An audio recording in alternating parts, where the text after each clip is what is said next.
Well, hello, Catherine Langman here. Welcome back for another episode of the Productpreneur Success Podcast. Today on the show, I'm going to be busting a few myths and sharing some insights about what is and isn't working right now when it comes to marketing your e-commerce business in a world where data might be king, but it's also a whole lot less available and trackable than it was before last year's Apple iOS 14.5 update changed the way that we can track the online behavior of our audience. So you may or may not recall or know that in the past we could use a piece of code called a pixel provided by the ad platform, so Facebook being a big one here, which we then, placed that on our website, and that would then enable us to track the online behavior of anyone who clicked on our ad and came to browse around our website. So this kind of data is what was called third-party data, because it was essentially one platform, Facebook, tracking people's online behavior across external sites or platforms. And of course, then we, the business owner, we were able to use that data. But this kind of setup and technology enabled platforms like Facebook and Google to really gather a whole lot of information about user behavior across the internet and form really detailed picture of individual consumers. Not that it could track us individually, of course. We weren't, as advertisers, able to do that. Anyhow, on the one hand, of course, this setup did give us hugely valuable information and insights about our customers' buying behavior, and we could learn with a really great deal of accuracy what ads they responded to and that motivated them to complete a purchase. And we could then show ads to different stages of our customers' buyer journey based off where they dropped out of our website. So for instance, did they look at the products? Did they add to cart? Did they initiate checkout? And we could tailor the messaging in our ads to suit the various stages throughout that process. So as a business owner, it was pretty amazing to be able to track all of that and to be able to retarget visitors with appropriate ads. From a consumer perspective, though, it probably wasn't the nicest thing, knowing that platforms like Facebook had that much detail about our shopping behavior and our preferences, and it was probably a little bit of an eerie experience being constantly followed around online with ads that were about the exact product we just looked at. So the thing about this setup was consumers didn't necessarily give Facebook or Google permission to track their online browsing behavior across the internet once they had left Facebook or Instagram or Google, right? However, there is a way around this situation that does give us really good detailed insights into our customers that we can use for the purposes of marketing and advertising, and it's completely above board and compliant with all of these new restrictions. So that's what we are going to talk about in today's podcast episode. But before we dive further into all of that, let me share quickly with you how you can get your hands on an awesome free resource that will really help you to grow your business of your dreams. So this is for you if you feel like you have no idea about how to plan or execute what marketing you need to do to achieve your goals. So if you want to have a really awesome goal-crushing marketing plan for your online store, then I invite you to download a free copy of my Ultimate E-commerce Marketing Planning Guide. So in this free resource, I'm going to be stepping you out my simple but effective method to creating an e-commerce marketing plan that will have you rocking your growth for your e-commerce brand. So to get your copy, please just head to catherinelangman.com/planning and you can grab instant access for free today.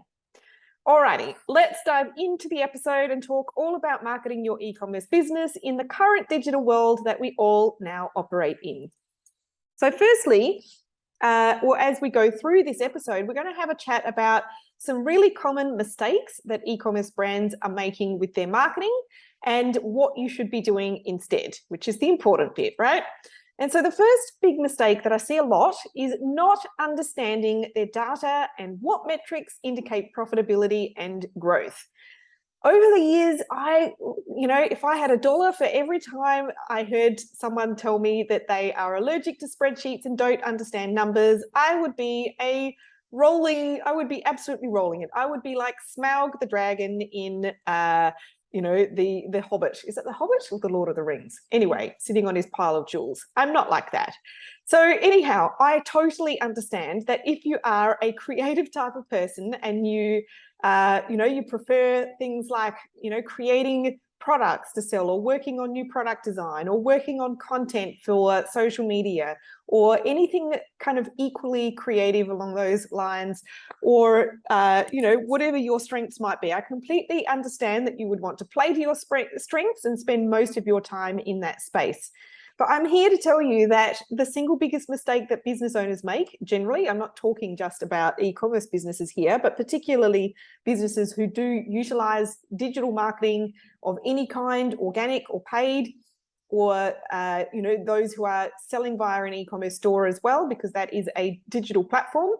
The single biggest mistake really is not understanding your performance metrics. It is absolutely crucial for us to get our heads around the levers that drive growth and the metrics that indicate whether our business is actually making any money or not, and the metrics that help us to actually improve that profitability, if that makes sense. So there are numerous figures that you really do ultimately want to be across, but I'm going to give you some really important ones to start with. These are your conversion rate, your average order value, your customer lifetime value, your repeat purchase rate, your cost per acquisition, and just generally how much traffic are you getting and how much it is costing you to get it, if that makes sense. So really, once you start to get your head around those numbers, if you can then improve each one of these metrics by 25%, you can grow your business by more than double. And as long as you have plenty of product to sell, you can achieve this in a very short space of time. But of course, if you don't understand those figures and you don't understand which ones are going to, which ones you should change in order to improve and grow, then it's going to be just guesswork, right? So regardless of whether you are working with an agency or a freelancer who should definitely understand and report on all of this data, or you are running your own marketing in-house, you still really need to understand this data yourself. So this information is knowledge and power, and it's where you will get your confidence to scale and grow, because you can see definitively that you are growing profitably. To give you an example, so when one of our agency clients first came to us last year, she had an old website that was not converting at a great rate. She'd never done any email marketing before, and she had tried Facebook ads, but without much success. They were really costing her more than they were making her. Her previous agency, or it might have been a freelancer, I don't remember now, but she was certainly getting some help with all of this stuff. So her previous agency could clearly see that the ads were not working, but they didn't really understand how to improve the situation. And so they just started reaching for other strategies and, just throwing whatever they could at the wall to see what would stick. But what needed to happen, and what ultimately shifted the needle, was number one, improving the website conversion rate. So this took redesigning the website to make it really easy to use and to highlight the most important content that shifts the needle with customers, so that the potential customers could land on the website and immediately understand with absolute clarity what the brand was selling, who it was for, and how to get it. Secondly, starting to use email marketing, particularly automated emails, to help increase that conversion rate of website visitor to new customer. And this is super important when you are sending paid traffic to your website. You want to make sure that you capitalize the most you can on that paid traffic.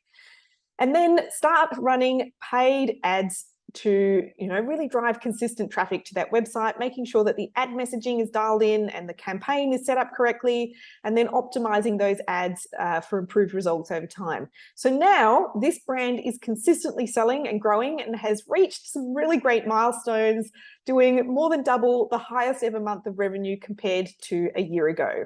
And none of that would have been achievable at all without understanding the metrics. All right, the second mistake that I see a lot is thinking about the marketing and the advertising essentially in a vacuum. So what I mean by that is like assuming that you can think about the marketing or the advertising outside of all of the other things in the world and in the business that might impact it, and just assuming that it kind of runs on its own, right? And then as part of this, not understanding how intertwined each facet of your marketing and your brand building and generating sales, it's so intertwined. It has become so intertwined. And I know that it is really tempting to fall into the trap of thinking that you can just get some ads running and then you won't have to think about your marketing anymore. We've definitely seen clients come to us in the past like that. And you might not think like that, but like I said, plenty do, and I do see it all the time. And I really do understand how this happens, because I mean, in an ideal world, it would be really nice to be able to just tick things off your business to-do list and never have to look at them again, especially if you are a solo operator and you're having to wear all the hats in your business. It's pretty hard to keep, devoting time and attention to things on an ongoing basis. But unfortunately, this just isn't how things work in the digital world. First of all, you need to treat your website as a constant work in progress. You should always be monitoring your conversion rate and your other website performance metrics as well, and finding ways to optimize and improve those figures. Don't assume that whatever your website looks like now or the last time you worked on it will be good enough to receive paid traffic and convert that profitably into sales ongoing into the future. Things change, platforms change. Themes change, other applications change, new technology comes onto the market. Also, new ideas become available or more affordable to implement, so you just have to treat it as this constant work in progress. And secondly, don't assume that customers will come to you via just one single channel. We just can't think of this stuff in a vacuum, or in a silo might be a better way to put it.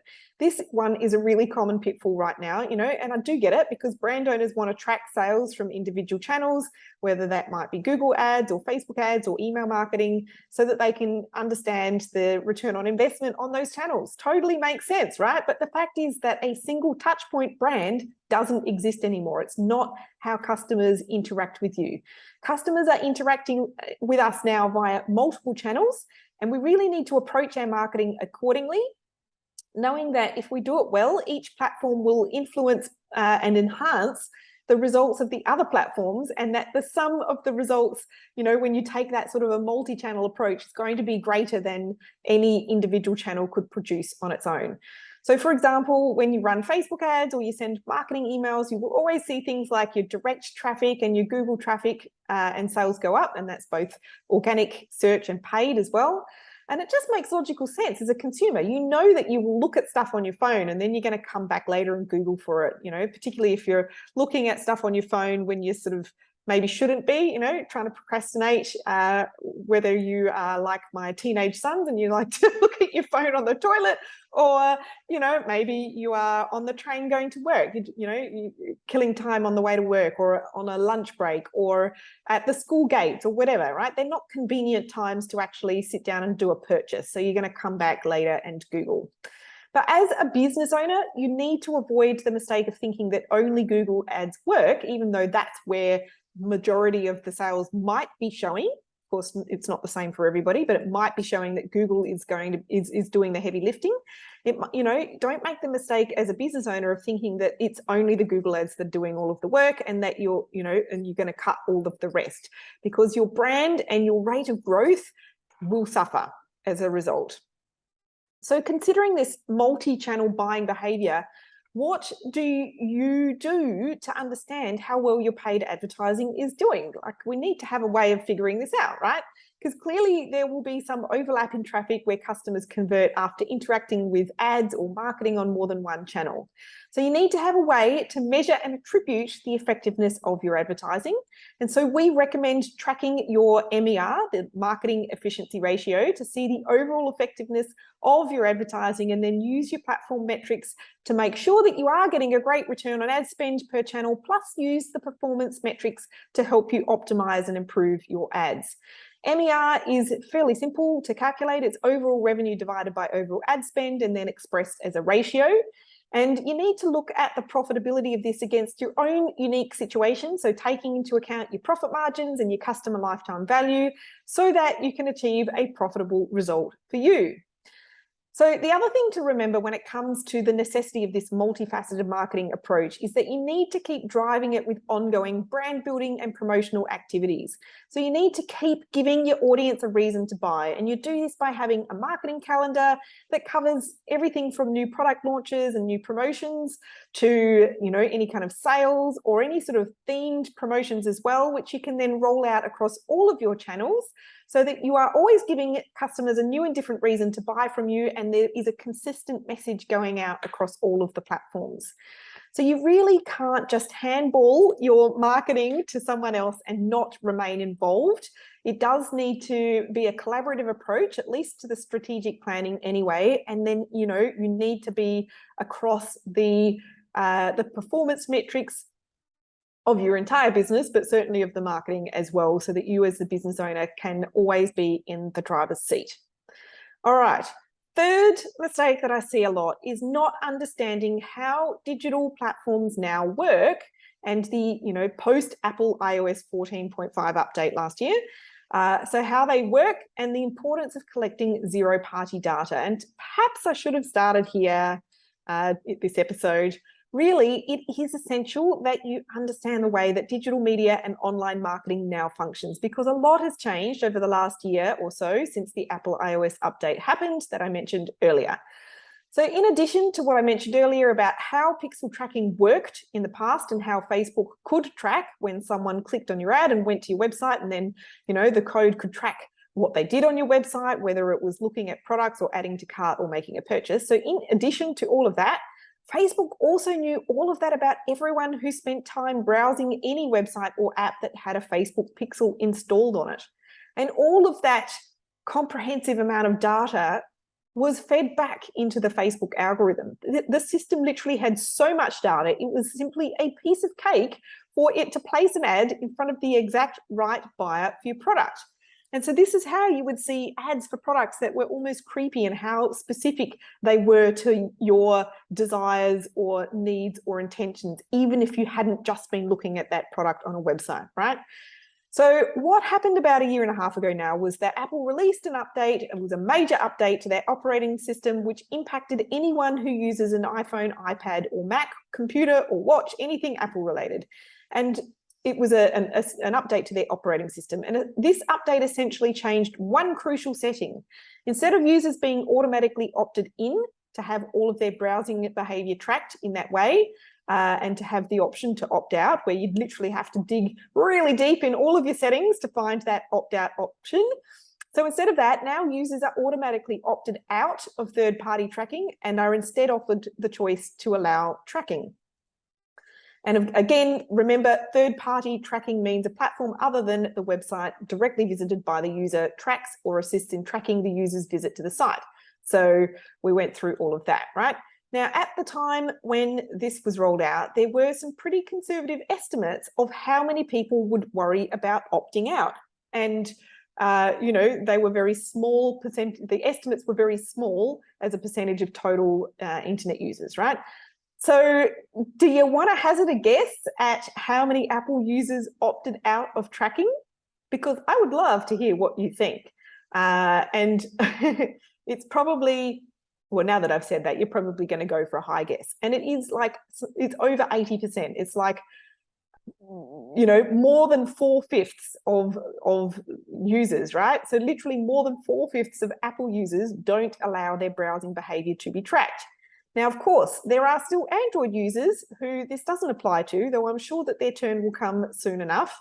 But in terms of consumers and the sorts of buyers with high purchase intent, a massive proportion of those are iPhone users. So we just absolutely must find a way to conduct our marketing so that it works within the constraints that these privacy and tracking restrictions present us. So it's a lot to take in and get your head around. And, it really is a big change to how we have thought about paid advertising, especially on the Facebook platform. And it has certainly affected the way that we set up and run ads on Facebook and Instagram, although in my opinion, it's not something that you should fear. In my opinion and in my experience, these updates actually present you with a really golden opportunity to leap ahead of competitors who might be a little bit more on the lazy marketing end of the spectrum. So I think this is quite an exciting opportunity. And what we are seeing and doing now is a return to a focus on really knowing who your audience is and really focusing on creating your own content and increasing the engagement with your audience.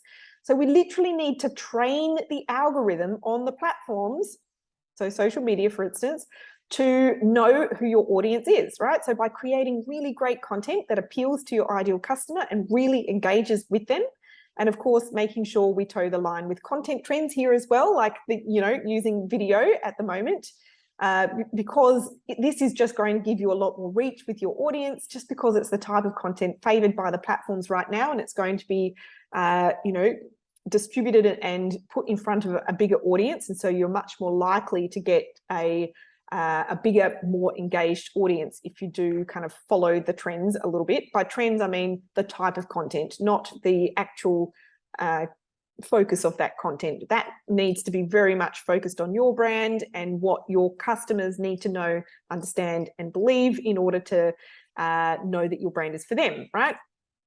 So then, instead of relying on Facebook's ability to really hyper target down to the individual and just rely on the Facebook data machine, instead, we need to focus more on building our audience, really engaging with that audience, and also to using advertising, not just to drive traffic to your store, but also to build your email list, which is an audience you do actually own.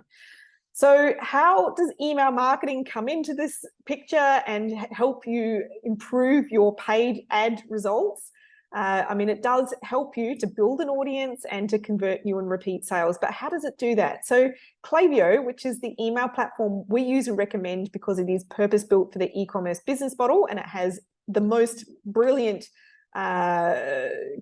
capability when it comes to data and AI, so it's artificial intelligence. It's like a machine learning system, right? So it allows you to collect your own data on your own customers, and this is called zero-party data because these contacts are giving you permission, right? They're opting in to your database. They are giving you permission to record this information about them. So Klaviyo as a system allows you to track their browsing behavior on your own website and their shopping behavior on your own website. And this allows you to not just send them relevant messages on email and SMS, it also allows you to build really high quality audiences that you can then use in your Facebook ad account because the two sync together.